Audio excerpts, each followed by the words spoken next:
Despite all the emotions, एक बात है कि एक लड़का और लड़की को आपस में प्यार हुआ, लड़के का दिल टूट गया, दिल में गुस्सा है, तो सर ने कहा है उस गुस्से को भी आर्म्ड फोर्सेस में जाकर आप देश के दुश्मनों के खिलाफ निकालें। तो ये ऐसे आप जो थॉट्स लेकर आते हैं विद योर ओन ट्विस्ट, क्या उस पर क्या कहना चाहोगे आप? मन तो एक अच्छी कहानी, एक डेप्थ के साथ एक लव स्टोरी सुनाने का था और वो ही पूरा किया। बट हाँ, कहीं ना कहीं प्यार आपको तोड़ता भी है, कई बार आपको जोड़ भी देता है। तो इस कहानी में इसने एक रास्ता वो वाला चुना, पर इसके बारे में ज्यादा इसलिए नहीं बात करूंगा कि ये तो 3 मिनट में आप जो देख रहे हैं, उसके बाद जो आप 2-2.5 घंटे में देखेंगे वो अलग है। अब मैं ट्रेलर की भाषा में अगर बोलूं, अब इतनी सुंदर लड़की का हाथ उठा है तो किसी गाल पे पड़ना ही चाहिए। पहले तो इस डायलॉग के लिए तालियां होनी चाहिए। चला दो यार, चला दी। So Kriti, coming from Dhanush, this line, Dhanush या था अपने एक उसमें रहते हैं, सीरियसनेस ऑरा में रहते हैं, कुछ ऐसे फर्स्ट टाइम जब इन्होंने ब्रेक किया। नहीं, अरे ये चाहते नहीं मैं बोलूं। नहीं, ये दिखाते हैं कि ये बहुत सीरियस रहते हैं, but actually he has a very good sense of humour. And मैं सीरियस सीन के बीच में सीरियस हो जाती हूँ, लेकिन ये बिल्कुल सीरियस नहीं होते हैं।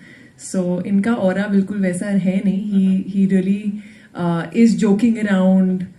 As soon as the director says cut, he's out of it completely, which is magical to do.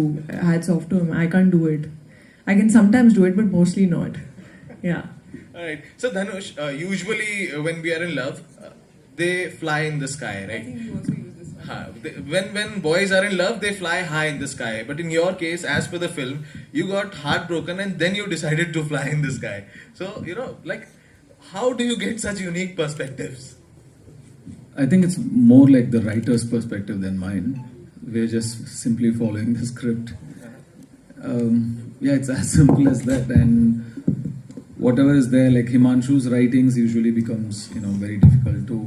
It's very complicated. He never says a simple story. It's always a complex, complicated story.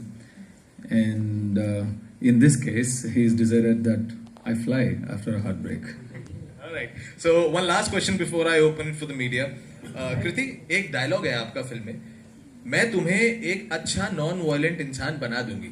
तो क्योंकि हम दिल्ली में खड़े हैं, दिल्ली के लड़कों का एक सवाल है कि ऑलरेडी मार्केट में इतने स्वीट नॉन वायलेंट लड़के हैं, तो आपको एक वायलेंट लड़के को नॉन वायलेंट बना के उसी से प्यार क्यों करना है? वायलेंट लड़के भी हैं यार, किसने बोला है?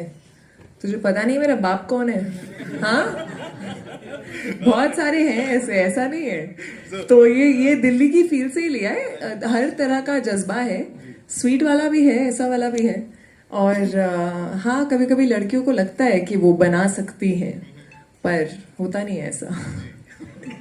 But firstly I have to say, जैसा कि आनंद सर ने भी बोला, मुझे भी दिल्ली आके हमेशा बहुत अच्छा लगता है, घर वाली फीलिंग आती है। और अभी मैं बोल रही थी इनको कि दिल्ली के ऑडियंस, कैसी भी आप ऑडियंस, कम है ज़्यादा है, थिएटर भरा है नहीं भरा है, जो कमेंट्स आते हैं ना बीच में, वो इतने मज़ेदार होते हैं यार, मतलब मूड अच्छा कर देते हैं। I love doing the banter, just sitting here with you guys. And Delhi में ही हमने शूटिंग भी की है और हम लोगों ने काफ़ी खाया है यहाँ पर। हमारे बीच में कंपटीशन होता था। आनंद सर जो हैं वो बहुत बड़े फूडी हैं, शायद मुझसे बड़े फूडी हैं, और इन्हें बहुत मज़ा आता है खाना खिलाने में कहीं कहीं जगह से, और ये बताते नहीं है कहाँ से लाए हैं, कभी नहीं बताएंगे कि कहाँ से लेके आए हैं खाना। और इस बार इनका पाला एक दिल्ली वाली से बड़ा था, और हम लोगों ने एक्चुअली शूटिंग के दौरान कंपटीशन किया था कि कौन अच्छा खाना लेके आता है कोई अच्छी जगह से, अगर बहुत बढ़िया हुआ तो पॉइंट मिलेगा। और हम एक्चुअली ये शूटिंग के दौरान ये पॉइंट्स इकट्ठे कर रहे थे। हमारा ज्यादा कंसंट्रेशन वहां था कि आज लंच में क्या है, और इसको पता भी नहीं चला, मैंने इसे जानबूझ के जीतने दिया ताकि खुश रहे, अच्छा काम करे। इनका दिल एक्चुअली वहां टूटा है, हमारा फिल्म में टूटा है, इनका वहां पे टूटा है। आप उड़ने मत चले जाना अभी बस। तो आपके और मीडिया के इस बैंटर को आवाज देते हैं। Let's open the forum for media for questions. सबसे पहले कौन आएंगे? आप हाथ उठाना, माइक आपके पास पहुंच जाएगा। राजू इला के पास जाओ।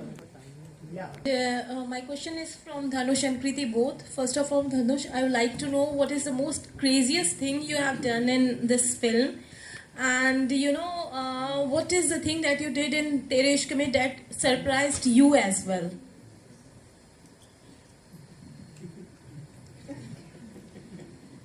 Craziest thing as such, I mean, yeah, the craziest thing would be, we shot most of the film in Delhi. So they gave I was styled different before. So they gave me nice thick clothes, jackets and everything. For some reason, I didn't feel it for Shankar. Then I told him, no, I don't want these clothes. I don't feel like Shankar. I want just a shirt, simple shirt.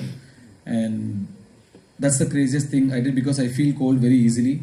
So I put myself in that situation. But you were very smart because you knew that we were starting in Feb or March and winters are going to end, and then I shot in the winter clothes in summers after that. So he was actually very looking ahead of time. That was not the plan, but it it happened as such. But even I got stuck in very cold weather. But that's the craziest thing I would say. And other than what was your second question? What is the thing that surprised you in Tere Ishq Mein?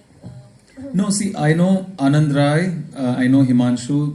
When Himanshu's writing, I know what he has in his mind. When Anand Rai is directing, he puts up a frame, I know what's in his mind. So, for me, there are no surprises. I mean, we were fulfilling each other, exactly what we wanted from each other.